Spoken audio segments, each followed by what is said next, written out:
extraordinary happened today, something that has shaken the Bay Area, Silicon Valley, and the entire world of science and education. The president of Stanford, a university that consistently ranks in the top 3 in the world, resigned. Mark Tessier-Levine, who has led Stanford for 7 years, sent out a letter announcing his departure at the end of next month.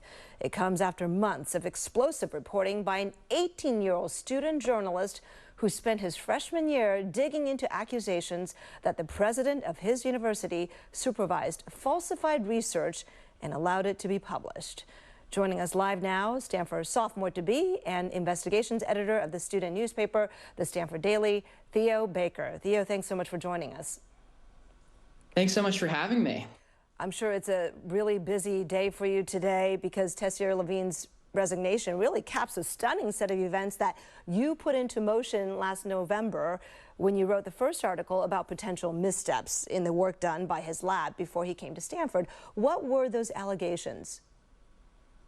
Yeah, so it's important to note that, there were whisperings of something regarding alleged or manipulated research that Tessier-Levine had published that were floating around the internet for years. They were hiding in scientific forums, they were hiding on blog posts, but they'd never been reported, even while Stanford, he assumed the post of Stanford's president, where he directs an institution with more than $8.9 billion in yearly funding, higher than 11 US states. So these allegations revolved around the idea that images that were published in his papers had been manipulated and photoshopped to show results that they did not actually represent. All right, and in that first November article, I think you published that image, which also you guys looked at, had forensic scientists work with you on that. So we're going to go ahead and pull that up. I think this is too much for the layman and myself to understand.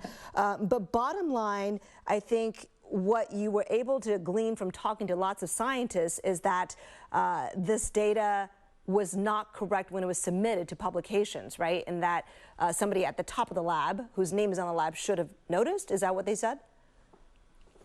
Yeah, so as you can imagine from a story that has been progressing over the months, there are a lot of different allegations that have at this point come out of the woodwork.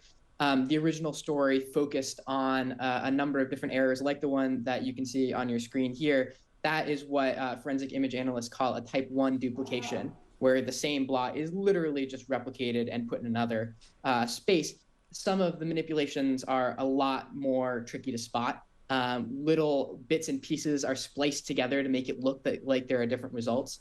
All told, there are about a dozen papers on which Tessier-Levine is a co-author, a named co-author, that seem to have manipulated imagery.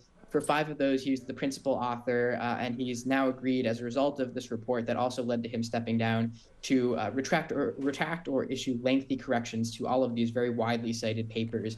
And that's something that definitely wouldn't have happened had our reporting not brought this into the fore and Stanford decided to investigate itself.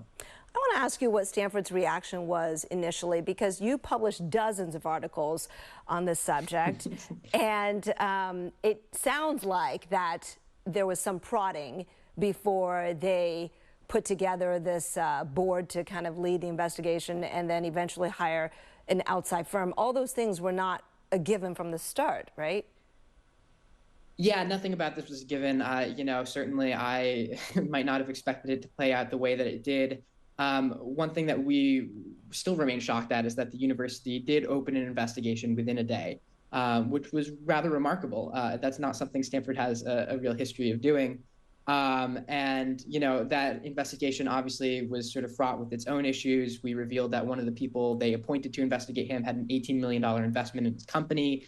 And so they hired a lawyer to do the review instead. Our recent reporting suggests that they might not have had access to certain sources because they would not guarantee them anonymity despite non-disclosure agreements.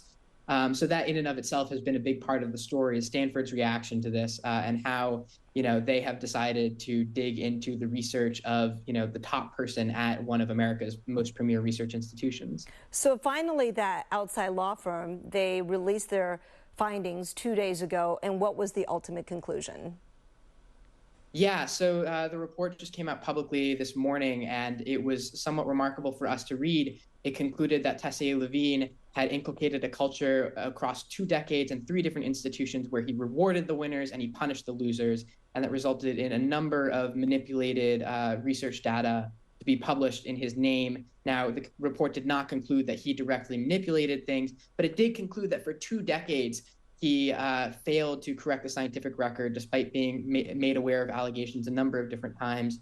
And that was really remarkable to read, especially in a report that was sanctioned and sponsored by Stanford's own Board of Trustees. Can I just ask you to dive in a little more deeply into that conclusion of rewarding the winners, those who produce positive results, if you will, and marginalizing the losers, meaning those postdocs who maybe didn't.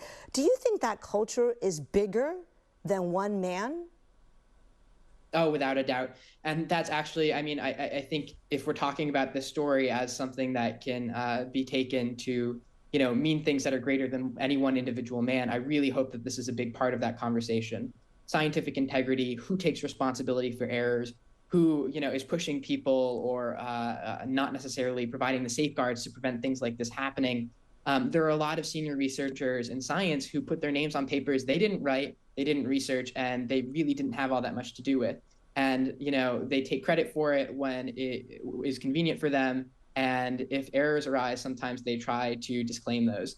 And so I hope that this can open up a much broader conversation about who takes responsibility when things like this happen in science. Unfortunately, we've seen a few instances of that this summer. Francesca Gino over at Harvard, and obviously the Dan Ariely stuff also coming out at a similar time. So the idea that research integrity is being taken more seriously now, and hopefully that our reporting has contributed to that, I think that's a really important thing to keep in mind.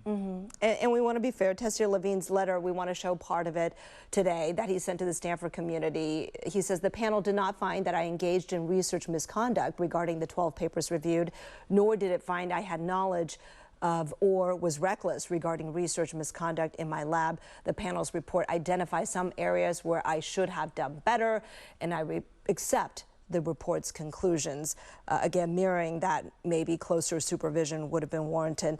But I want to ask you, during all this time, I'm sure you went to Tessier Levine multiple times. Did he ever talk to you? No, never. And that has been, you know, consistently something that has been a frustration for me, because obviously my primary concern for all of this has been trying to put together the most complete portrait that I can. And when his side of the story is one that he chooses not to tell us, or he chooses not to answer questions about, you know, it makes it even harder to understand or report his perspective. Tessier Levine has dodged a number of questions, and it is fair to say that his narrative throughout the last series of months has changed dramatically. At first, his very initial defense that he reiterated multiple times said that the alleged manipulation in his papers had no bearing on the findings of the studies. Obviously, since now several of them are being retracted, that is not true.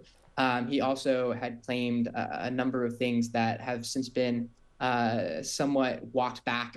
For example, he said that the data were reproducible about one of these papers that's in question. And actually, Genentech, the company where he worked, confirmed that he knew even before it was published that the data were not reproducible. And even the Stanford report, he had said publicly about that same paper that it is totally inappropriate to retract or correct it. And the report that Stanford issued says, no, it should be retracted or corrected with a lengthy correction. You said these rumors have been swirling about scientific forums for many years. Was this something Stanford had known about during the time of their hiring process to find the next president before he was hired? I mean, did they hire him knowing this was out there, and Stanford being a leading scientific institution and research university?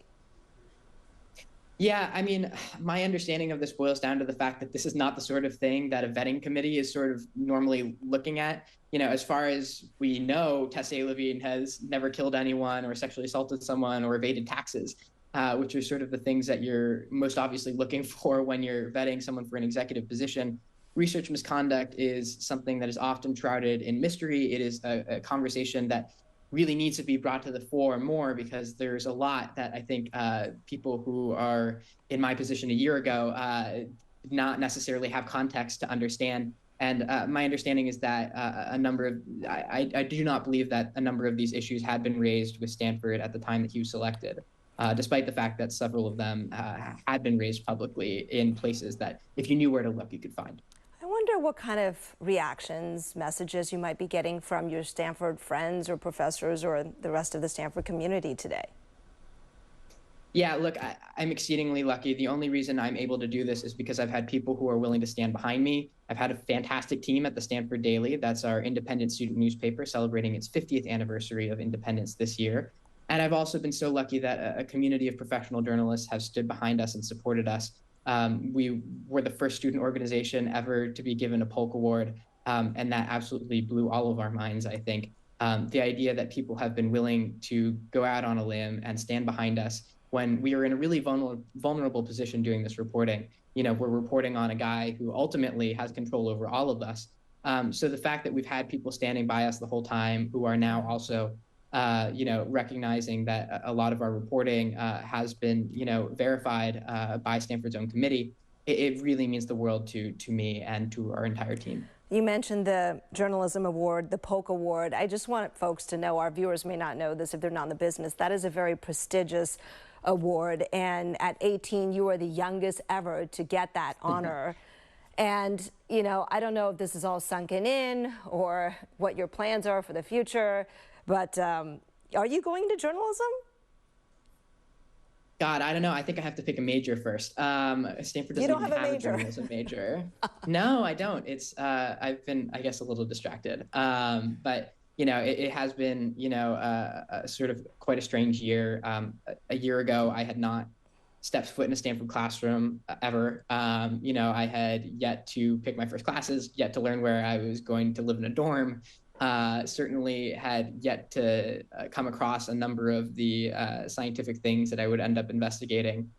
So to be in this position a year later is utterly strange. And you know, for the most part, I think it's a good thing. I feel really pleased that we are able to contribute to the scientific record being able to correct itself in these 5 very you know, widely read and influential papers. I do feel confident in saying that those papers would not have been retracted or corrected without our reporting. So to be able to contribute to the scientific record, especially as someone like me who is not a neuroscientist like Mark Tessier-Levine and does not often have opportunities to contribute to science as a whole, it really means a lot. All right, well, Theo Baker, we can't wait to see what you'll report on next. Theo Baker, editor of investigations at the Stanford Daily, thank you so much for joining us. Thank you so much. Take care.